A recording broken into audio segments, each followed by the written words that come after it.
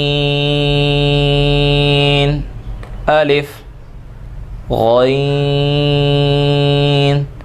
अलिफ, क़ाफ अलिफ, काफ अलिफ, लाम अलिफ, मीम अलिफ, नून अलिफ, वाव अलिफ, हमज़ा अलिफ।